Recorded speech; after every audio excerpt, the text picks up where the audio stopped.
Okay. So yeah, the project team here consisted mostly of the technical committee. So that's myself, Rob Whelan, Steve Conger, James Floyer, Scott Garvin, Dave McClung, and Bob Sayer, and that was mostly sort of guidance and review.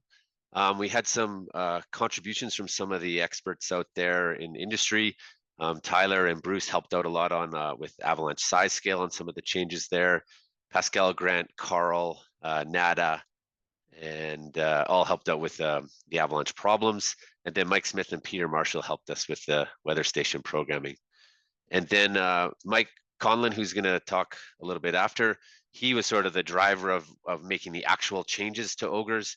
And then Brent cleaned up all the mess we created and made it into a usable document again.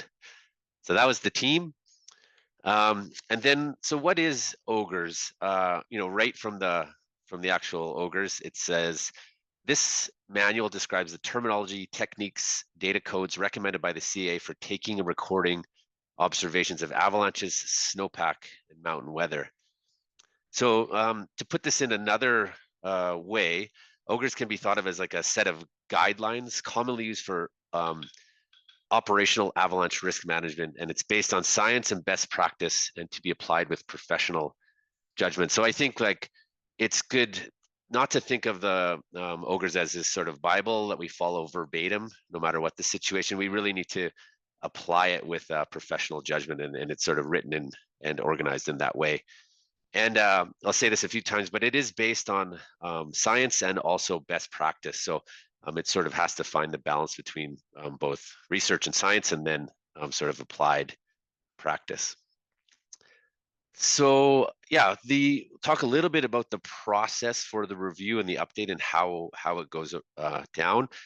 And it's fundamentally, it happens based on two concepts that we ask if we're going to evaluate a change. And so the first one is that the change has to be based on some sort of fundamental scientific principle. So it has to be based on research or science or some data evidence to support it. And as Dave likes to mention a lot, it says it has to be peer reviewed and it has to be correct. So that's sort of one of the core concepts. And then the second one would be that it has to add value for operational avalanche risk management. So most of the people using OGRS and applying it are working in operations and doing some sort of avalanche risk management. And so these changes have to add value there. So maybe, as an example, we were debating and considering putting avalanche problems into OGRS. And so we asked, first of all, can we define avalanche problems based on some sort of physical measurable quantity or quality? And then if yes, how many classes and what classes, and do they add value for avalanche risk management? So those are the first two fundamental concepts. And then getting into the details of this revision. So it started off, most people are aware that we kind of had this active solicitation phase where we reached out to, hopefully all the people on the call here got some sort of a message to send in any questions or requests for changes or clarifications or anything like that. We reached out to the ITP instructors, the education committee, and the InfoX advisory group, and came back with a whole bunch of changes, and that was spanned about 9 pages and was about 84 plus or minus proposed changes.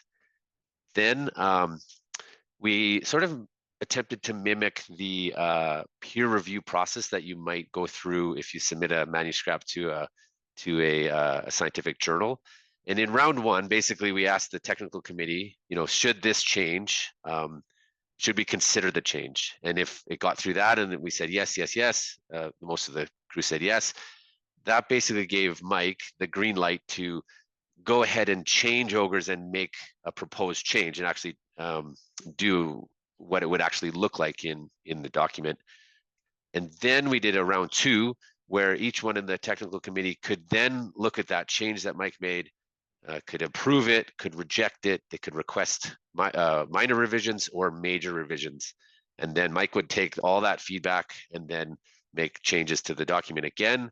Then we had a little sort of discussion, some of this expert input from the people I mentioned there, and got to consensus. And ultimately we got to a point we just would vote, if we wanted to go ahead with this change as is or not.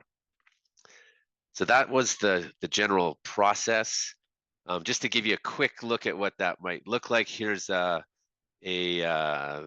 tracking sheet. You got the changes on the left there, and then you can see, there's approve or reject or major minor revisions. There's lots of comments, and then Mike's comments and back and forth, and so that was sort of a process that went through. So I think I'll throw it over to Mike, and he's going to go through the actual changes in more detail. Right on. Thanks, Scott. Yeah, so now I'm going to talk about the substantial changes that were made and go through a whole bunch of minor changes as well. So yeah, it's all sort of organized from start to finish of the document. So not necessarily based on what's the most important, but just so you can kind of easy follow through the document to see where changes were made. So yeah, first of all, the substantial changes. Essentially the technical committee broke down each proposed change into either a substantial change or more of a minor change. And generally, the substantial changes just required more internal discussion, more editing, ultimately more review.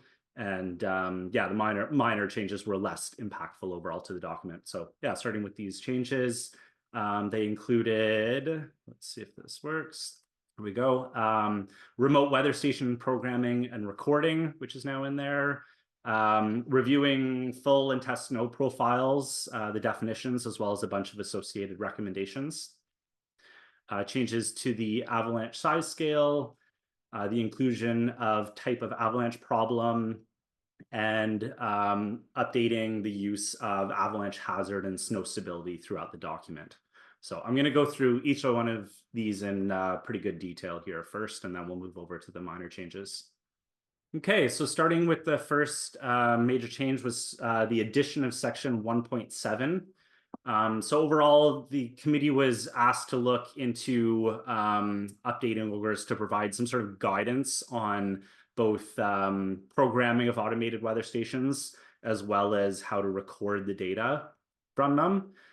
Just overall, I mean, we all know there's an increased demand for automated weather data in the avalanche community. So the committee agreed that improving the weather section within OGRS could help standardize sensor recording and so that ultimately we're all on the same page.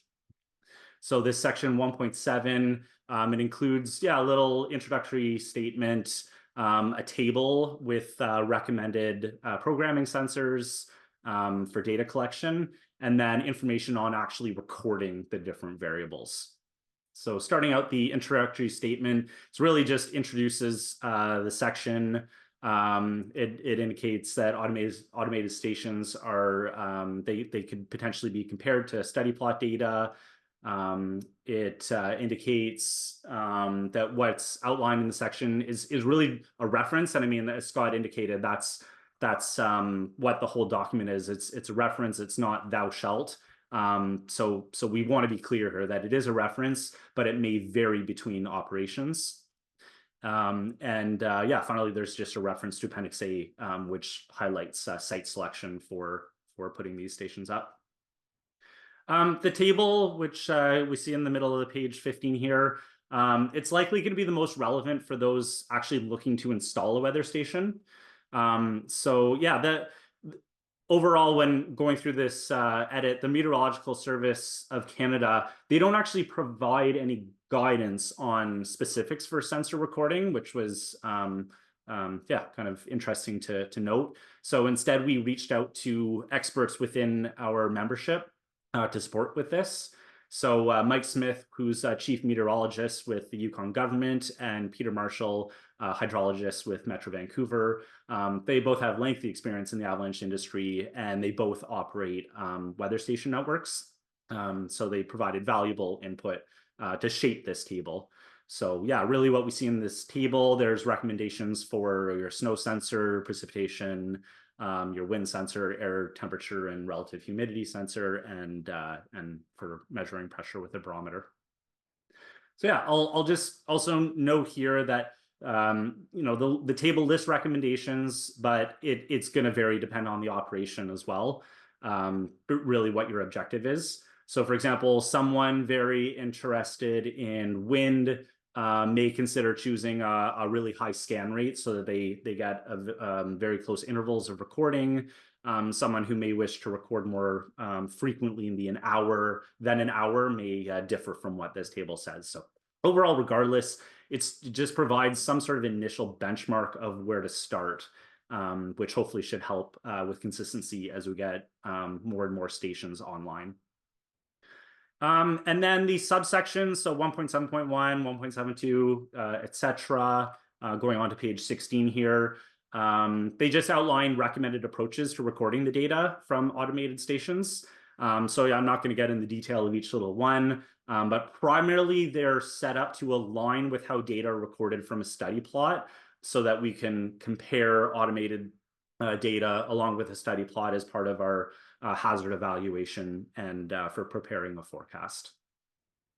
Okay. So next on the substantial change list, the committee was asked to review a variety of aspects within the snow profile section, so section 2.1 and 2.2 specifically. So the first part was reviewing the definition of a full profile versus a test profile. So yeah, the committee debated this, and ultimately it was agreed that a full profile observes the full column of the snowpack, so from surface to ground, and that the characteristics recorded they may vary between operations. So I think the main example is that not all operations may complete a full set of densities through the column of the snowpack. So yeah, overall, the main update to OGRS here is just a bit better of a description of this in section 2.1 on page 17. So I have a red box as to kind of where more information is provided on the definition of a full profile. Same sort of idea for a test profile. There's just a little bit more added in section 2.2 there. But ultimately, the committee agreed that really the primary differentiation is that a test profile may only contain a subset of observations and that they are not required to observe the full column of the snowpack to ground. So a little bit of clarification is added there in the description. So next up, to align with the results of lots of research as of late, largely from Bruce Jameson, the committee agreed to remove recording snow surface temperature from OGRS as part of a snow profile. And overall, this is just due to the inherent difficulties in obtaining a representative measurement of the surface temperature. And overall, it's limited value in what it actually tells us. So yeah, the recording of air temperature and snow temperatures, they remain the same, but now snow surface temperature has been removed. Also within this update, there's other minor changes that were added to align with ITP recommendations, and some of these have been adopted already since the last update, but now they're in paper. So some of these include modifications to the equipment list on page 18 here. Discussing the ruler placement, so 0 at the top, 0 at the bottom, is clarified here on page 19. We removed the grain size terms, so from very fine to very coarse and extreme, which is a little bit more of a geological term that we don't really use within the avalanche industry much, so that's removed. Also removing symbols for water content and density tables. So those have been removed from those tables.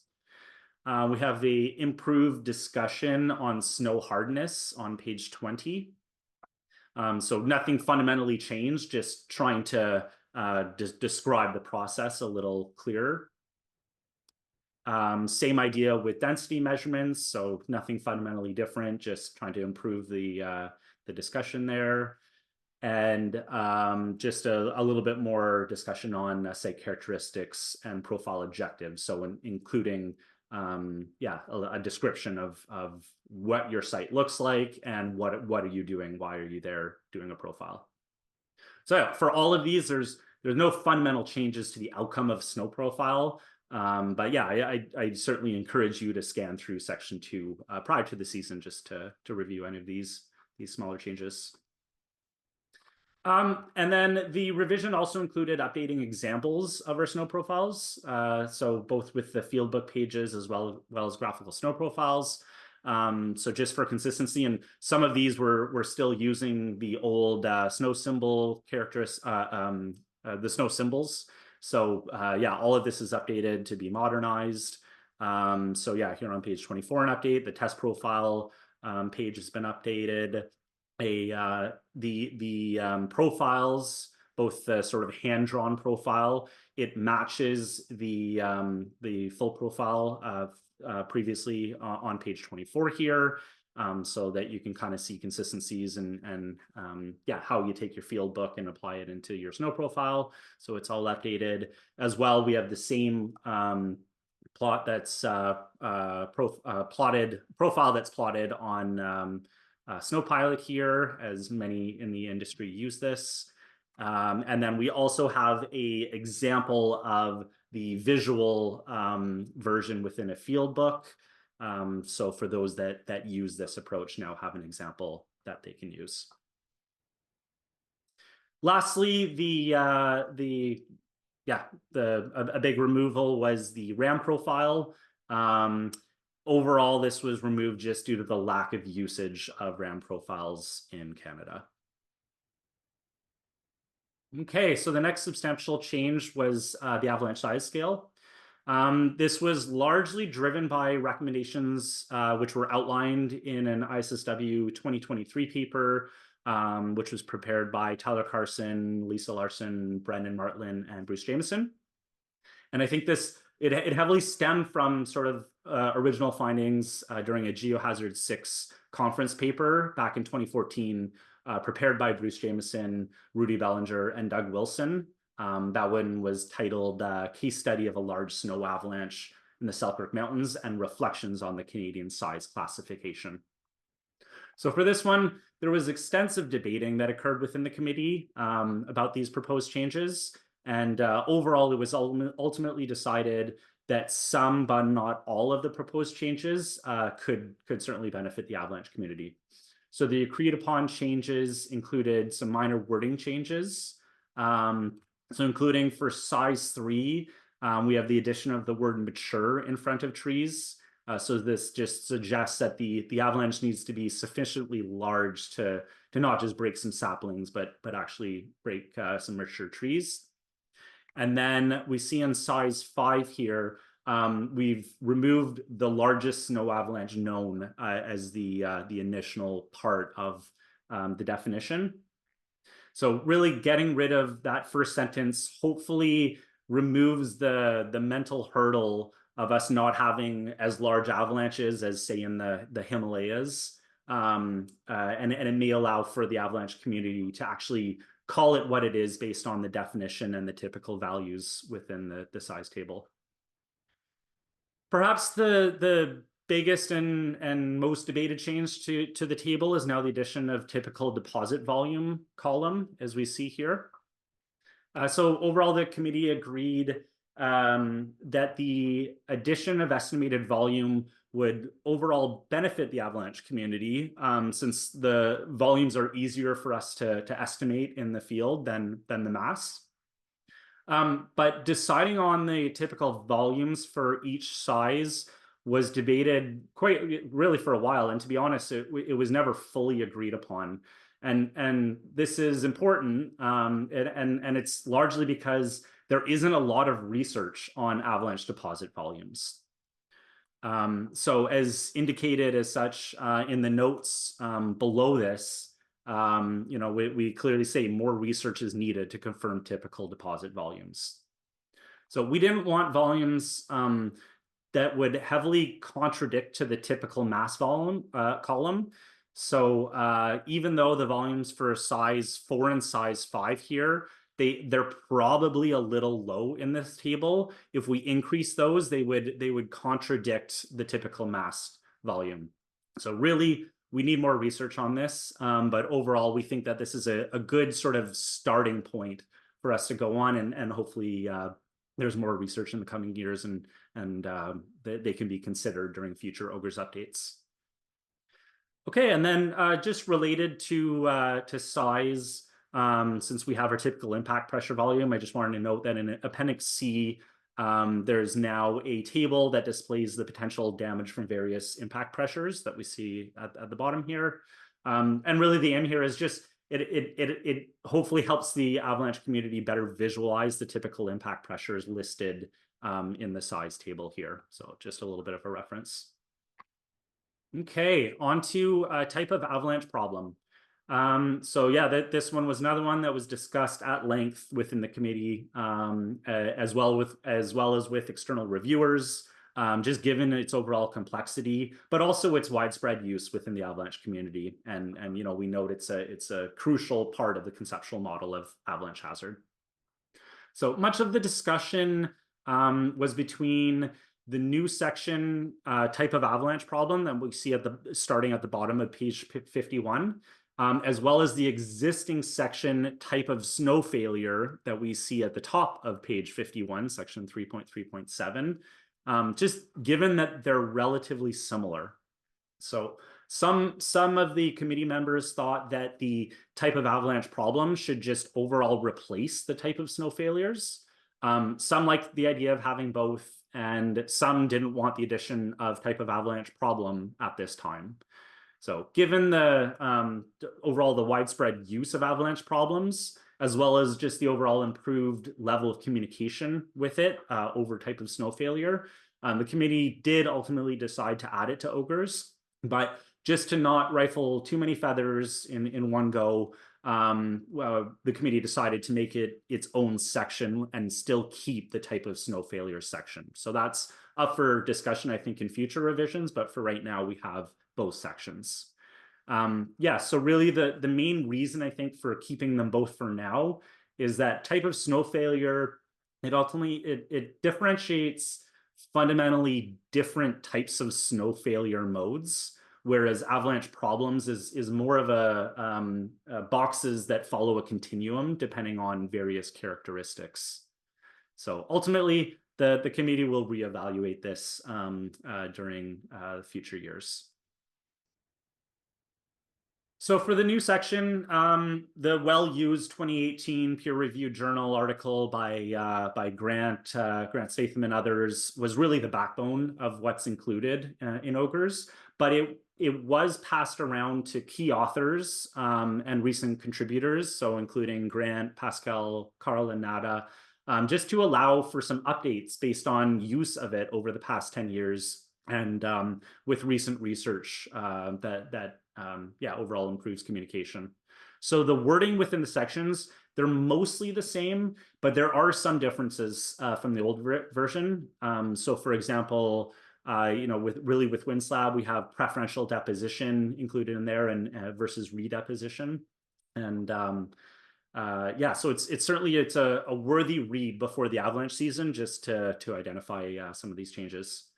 The update also includes a data code for each of them. So this is similar to other sections found in OGRS. And I think this should just help standardize some of the communication. For example, in the InfoX, when people include things like SS, does that mean storm slab or soft slab or whatever? Now we have this defined. So hopefully this helps improve communication. And then we also have the addition of a guidance column. So this may help users define when to include a problem within their hazard assessment. So it's certainly not an exhaustive list by any means, but it should provide some context for the main scenarios. So for example, when should I list a storm slab versus when a wind slab, or when to transition to a persistent slab. So just some guidance on that. Alrighty, so we'll chat on this is the last substantial change now. It was about avalanche hazard and snow stability. It largely refers to section G.2.2, so in Appendix G on page 90. But it also sort of stems throughout the document because we have the words avalanche hazard and stability sort of plastered throughout. So overall, the first, I think, major change is that the technical aspects of snow avalanche risk management, that document is directly referenced now within OGRS. Really, it is the source document for snow avalanche hazard and risk management. So really, yeah, OGRS, it makes sense to just reference to SARM. We updated the North American Public Avalanche Danger Scale, so we have the latest version now in Appendix G. The committee also agreed to add the avalanche hazard rating scale that's used by avalanche professionals and in the InfoX, so that's now at the top of page 51 here. And yeah, just I think overall, given that OGRS, it's mostly about snow and weather and not necessarily about hazard or risk assessments. There weren't really that many changes to apply for this section here, but ultimately hazard and stability they fall under to SARM. So adding the cross reference to SARM is really, I think, the main addition here. All right, so those were the substantial changes. Now we'll just go through minor changes. There were about 15 that we'll talk through here. These are the ones that the technical committee discussed and agreed that should be modified within this round. So first, the committee agreed that HN24 should be measured once per day, usually during the morning standard observation. So this is now clarified in the sentence here for the 24-hour board on page 5. Next, we have an additional note that was added to the foot penetration section. So section 1.4.15, it indicates when on an incline, step cross slope and average the measurements from the 2 lateral sides. So this ultimately has been what's been taught in ITP for many years. So now it's just explicitly stated in the note section here in OGRS. The next is we have an additional note for the form and size of surface snow. So section 1.4.16, and it indicates that a surface crust or ice layer should include comments about the thickness and resistance of it. So ultimately, this is just a note to help track the formation and evolution of these melt forms or ice formations. Okay, next for a clarifying note for section 1.4.17 about recording wind direction. Really, the main clarification is about recording a range of wind directions that they should be recorded in a clockwise direction. So we see here, if recording a range, describe the range in a clockwise direction. So west to northeast would be west, northwest, north, and northeast. So just trying to clarify that. Next one that was reviewed and approved by the committee. This one was approved a couple years ago, clarifying that blowing snow should be measured near ridgetop rather than at a study plot. So really, I think the main reason for this is that it's ultimately a measurement of snow loading. So it should be observed where it's most important, which is near the starting zones, rather than at a study plot. But there's always caveats. So if your study plot is very representative of starting zones, then perhaps that's reasonable. But overall, we should be looking up near ridgetop for blowing snow. Okay, this is a pretty basic addition here, section 1.5.1. We just have an added sentence just for a little bit of improved clarification. So we say, assessing local conditions can be crucial for operations that are based far from their operational zone and can help workers understand nuances of nearby automated weather stations observations that an operation may rely on. So just, yeah, a little bit of an improvement on the objectives section here. Okay, next one's about the ECT. This one was also approved over the past few years. Really, it's to stay aligned with the American Avalanche Association. The change ultimately simplifies how the ECT is observed. So it removes the tap +1 option. So now if a fracture initiates but takes one more tap to propagate across the entire column, then that's an ECTN.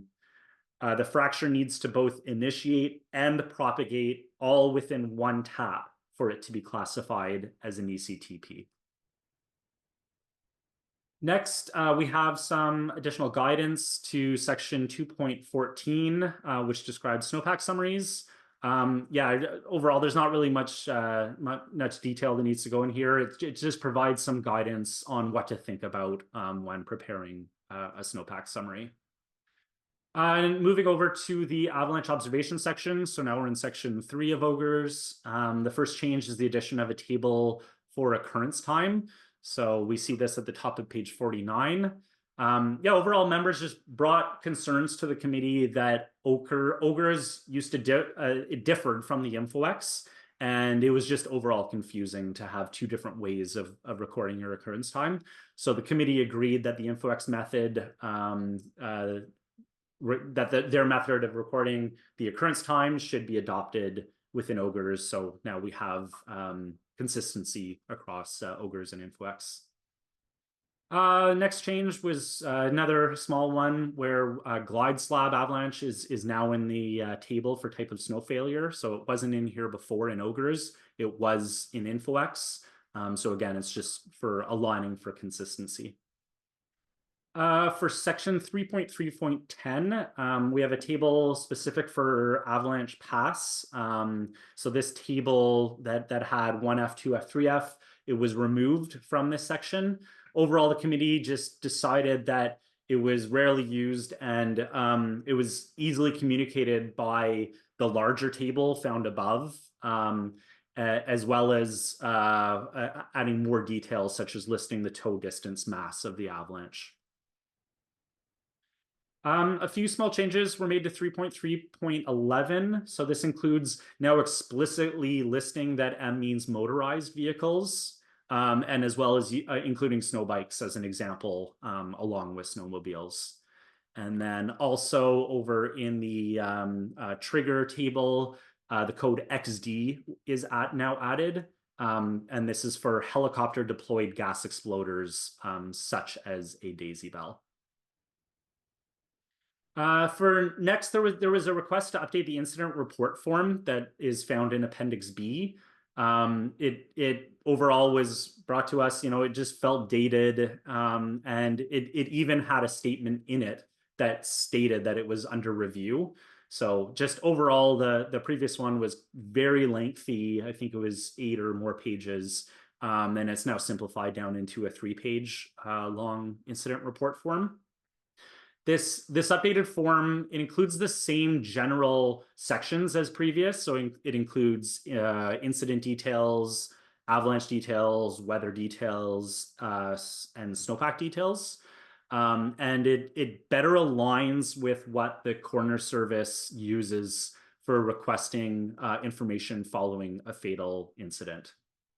The other good addition is that this form is a fillable PDF within the OGRS document.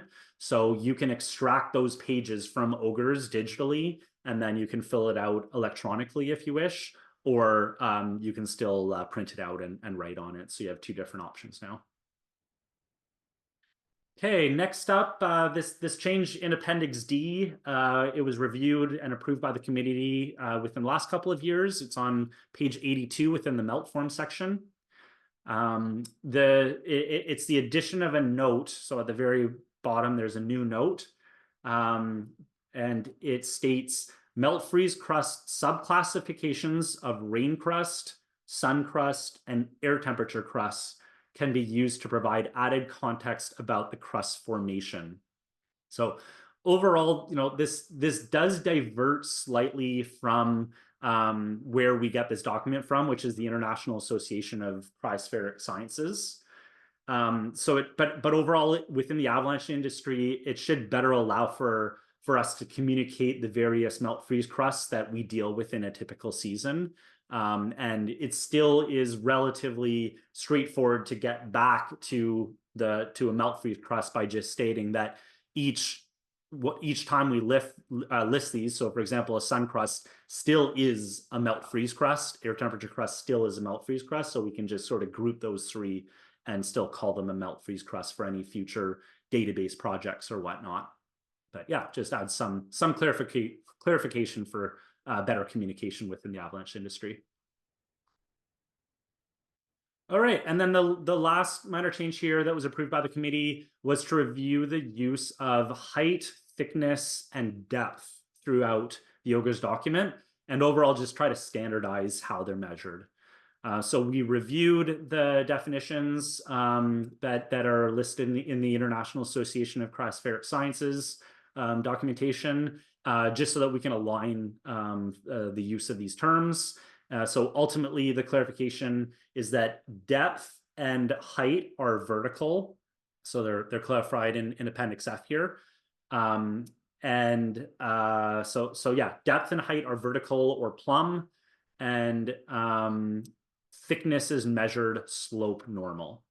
So they're updated here in Appendix F, and we went through the whole document, so they're modified throughout as needed. So you may see some minor changes where you think, you know, you were maybe thought that used to be height or whatever, and it probably was. So the main one is, you know, thickness and height were changed just to better align what's measured vertically versus what's measured slope normal. And yeah, so these are all the minor changes. And I also just want to note that all of these changes were adopted throughout the document. So including within all the examples, we know that there's lots of figures and examples within OGRS. So for the example on the one on the right here, we've got a few tables. This includes now the new occurrence time, the new snow failure type, new avalanche problem type, etc. So everything is continuous throughout the document. All right, and now we've gone through the majority of what's been updated in OGRS, but I do want to highlight some of the requests that were brought to us from members that were reviewed by the committee, but ultimately were not added or changed during this revision.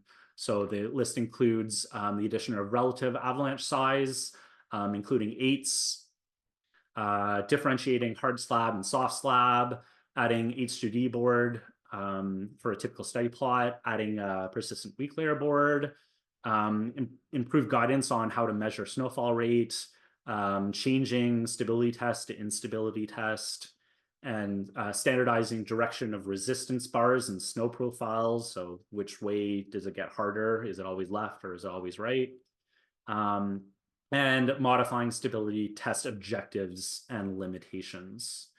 So overall, these topics, they weren't changed during this revision, but yeah, the main points that Scott highlighted already is that the committee bases decisions based on additions that are scientifically sound and ideally peer-reviewed with evidence to support their findings, as well as that they're additions or changes that's overall beneficial to the Canadian avalanche community.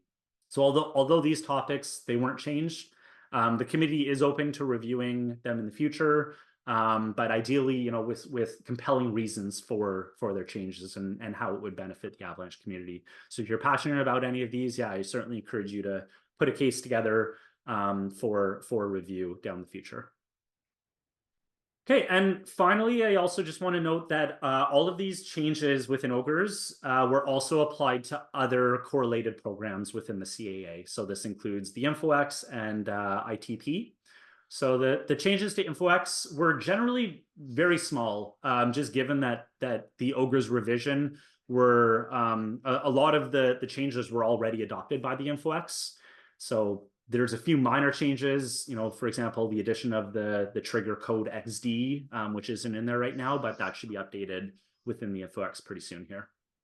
Otherwise, for the industry training program, the curriculum materials for both the level 1 and level 2 programs were updated as needed, and the field book was also updated. So this includes the examples and the cheat sheets within the field book at the end. Those are all updated to match OGRS. But yeah, although we thoroughly went through everything, it still is possible that we may have missed a few minor things. So hopefully you as members and ITP instructors on the call here can, yeah, just be a little diligent this season reviewing your materials and to please highlight any inconsistencies that you may find so that we can, yeah, close any of those gaps. Great. Okay, so that concludes the changes here that I want to discuss to OGRS, and I'll hand it back to Scott now. Okay, thanks, Mike. Maybe give me a thumbs up if you see the future revisions screen. Oh, Yeah. Okay. Sweet. Thanks. Okay. So yeah, Mike did a great job there of going over the changes. Maybe just a quick review of maybe some of the things that are on that were heavily discussed and are likely things that we'll review in the future. Oh, come on, move forward. So avalanche problems versus snow failure type. Yeah, Mike did a really good explanation of how there's a lot of overlap now between these two um, fields. And if you really look at avalanche problems and read them, you can easily make the argument that they describe a type of avalanche. And so yeah, those are both in there now. And I guess the plan is to see if the community finds value in having both of those, or if we can sort of simplify the document in the future. So yeah, we'll definitely welcome your thoughts on the use of those moving forward. Avalanche hazard. So yeah, I mean, obviously assessing and rating avalanche hazard is fairly fundamental for avalanche professionals. And right now there are no established Canadian hazard rating systems and guidance for those things. So both OGRS and TSARM sort of point towards the North American Public Avalanche Danger Scale, which was written primarily as a communication tool towards the public. And so and then the conceptual model of avalanche hazards are deliberately left the link from the hazard bubbles to a rating system. They left that out deliberately, and so that is a gap that remains to be filled. And so one way or another, we'll probably tackle that in the future. Yeah, eights. So first, we talked about eights a lot, and ultimately in the definition for ogres, it's for avalanches, weather, and snowpack, and so it doesn't really talk about terrain. But if we sort of take maybe a larger look and a bit more further away perspective, and you think of applying ogres, it's a lot in operational avalanche risk management. And terrain is in a lot of sectors, especially guiding and maybe ski hills and whatnot, is a huge part of the avalanche risk management. And so maybe there's an argument there to have some sort of terrain system like eights in there because of the link to avalanche risk management. So yeah, and then also the version 2 is sort of, I think, in the peer review, or maybe it just got through peer review, but when we did this revision, it wasn't done yet. So anyway, we decided to leave it out for now, but it's certainly on the docket for the future. Yeah, maybe just one last plug here. So the OGRS has to find that balance between science and practice. And I think in the recent years, we've seen a little bit of drift, between ITP and InfoX and OGRS. And ideally, all these documents and systems sort of support each other and work together. So yeah, if you see any changes or places where they're not really aligned, please bring it forward. We'll have a look at that. And yeah, on that, so reach out anytime. I just threw my email up there, but you could contact any member of the technical committee, and they'll make sure that we bring any issues or things up for the group. And yeah, I mean, I think in the last few years we've tried to do an annual update in the journal every year. Maybe it's 2 years if there's not a lot going on, but anyway, we want to have the technical committee open and available as a resource for the community to to have these folks weigh in on things. So yeah, please reach out anytime. We're super keen to hear from the community. And I guess thank you for your attention. And I think we have 10 minutes more if there are any questions. I can't find my hand raised right now, but I have a question for you, Scott. It's Paul Harwood here. Hey, Paul. I'm just curious why the relative scale didn't make the list. It's in the American guidelines, and several organizations have been using it in the InfoX, I've noticed, the last few years. I'm just curious why the committee felt that the R scale wasn't worth adopting, because it really does tell you a lot about a size 2, and a path that can go size 5 is quite different than a size 2 that's full path on a small slope. Yeah, that's a good question. I know there was a lot of debate. Maybe Mike remembers exactly what it was. I think in some ways, and Mike, correct me if I'm wrong, but the Canadian system is based a lot on risk, and so the danger scale is sort of talks about, the destructive potential, or sorry, the size scale, the destructive potential of the avalanches. And I think in some ways, like in terms of on InfoX, when you communicate, it's a D3R, 2, it can become a little bit confusing for a lot of people, although I totally agree with you, it does add a lot of value. So Mike, am I getting that right? Yeah. I remember there was lots of discussion on it. I think the other aspect was just more interpretation for more time that would be needed to review a whole table of nearest neighbors. That doesn't necessarily add that much more. So constantly thinking about both of them is a big mental load. And the discussion was that we don't think it really adds all that much more. When there is something substantial, photos or more discussion in the comments is certainly a way to still communicate that. But yeah, that I recall that being a big part of the discussion as well. Thanks. Any other questions out there? I have one more if nobody else is typing up.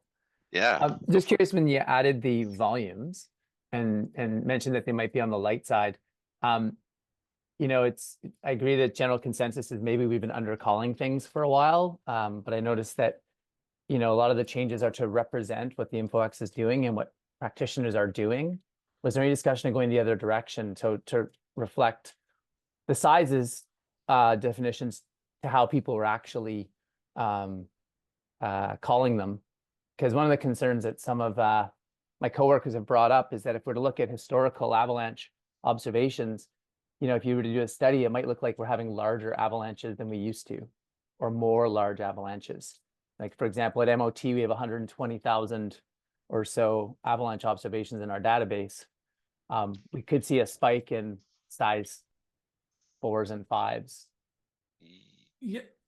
I don't, that wasn't very much discussed because the avalanche size is sort of a magnitude jump. And I think to scale that down to maybe how people are actually calling it, like to say, oh, a bunch of these 4s are probably 5s. So just to scale it down in terms of the amount of hectares that could be destroyed and or the table characteristics would be still a little bit of just putting your thumb up in the air and guessing. There would have to be extensive research to majorly change the table. So in this case, sort of keeping the table based on scientific work back from the 80s from Ron Perla and Dave McClung, etc. Was the go-to, and then trying to set table parameters that are as representative as possible without fully arguing against the other table parameters. So there certainly is work to be done to better align them with reality, but overall, whether it goes one way or another, more research is needed regardless. And maybe one more note on that I've seen Bruce poking around in large avalanche in the Kananaskis over the last few years. So hopefully he'll have some more to share with us in the future. And if anyone wants to give him a hand poking around in big avalanche deposits, I think those are the data that would be helpful. Hey, Scott, thanks for the update. Just curious, is there any topic about the compression test? If the crust is existed in the compression test, any clarification? Are we cutting through, or we're putting the salt on top of crust? Always debating during ITP programs. That's a great question. I think, if you correct me if I'm wrong, if you're teaching something else in ITP there, but I think you would cut through the crust most of the time. Although I think in general, you need to be really maybe cautious or careful how you interpret the failures, especially if the failure is below a crust. I think once you isolate that and cut through the crust, you're much more likely to get a failure under the crust in the test Yeah. compared to a real avalanche out in the field, because the crust is intact there. So I think I know some people from a practice side do the compression test as is, down a meter, 1.20 meters. They might get a failure underneath the crust, and then they might do a separate one where they don't go through the crust, just to test that upper layer a little bit further. Would it be possible just to write it down further, science examination needed or something? Because there are always vague and it's very difficult to follow or teaching to do so. Because as you said, fastest underneath the crust is high likely failure, but actual avalanche occurrence is on the bed surface of the crust. Depends on thickness of the crust. That's my understanding, but I'm not a scientist, so I'm just asking you if there is anything that you guys want to put highlights or clarifications down the road. That's a good point, Tomo. Yeah, we'll put that on the list for sure. Thank you. Yeah, and I'd say just in general with these test outlines is, it's on us to do the test as representative as possible based on the testing guidelines. So I think doing it as stated within OGRS is what you should be doing. But then there's nuances for these cases, and maybe doing, a little bit of an artificially different test is okay, just to test something out. But yeah, we should be following what is in the guidelines of OGRS in terms of preparing the tests. Thank you. There's two in the chat here. So one, Clayton Marr, yeah, just one clarification, just what lateral means in terms of recording foot penetration. So yeah, lateral would mean the slope lateral, but that's a good point, that it could be a little confusing whether it's the foot or the slope. So it is slope lateral. So it'd be the heel and the toe where you're doing your measurements and averaging. And then Craig just asked to please define slope normal again. So slope normal, if our slope is like this, slope normal would be perpendicular to the slope. So for example, the crown of a fracture would be slope normal to 90 degrees slope normal to the actual slope. So vertical would be plumb, and slope normal would be depending on the slope angle, 90 degrees to the slope angle. Andre, in Switzerland, they use a sub-classification for the danger scale at level 2 or higher with plus or minus. Any discussions in Canada going that way?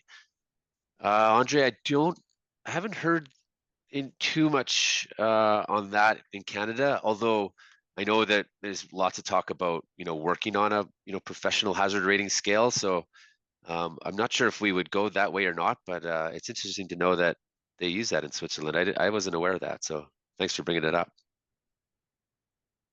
Thanks, everyone. Have a great, safe winter out there. Thanks a lot.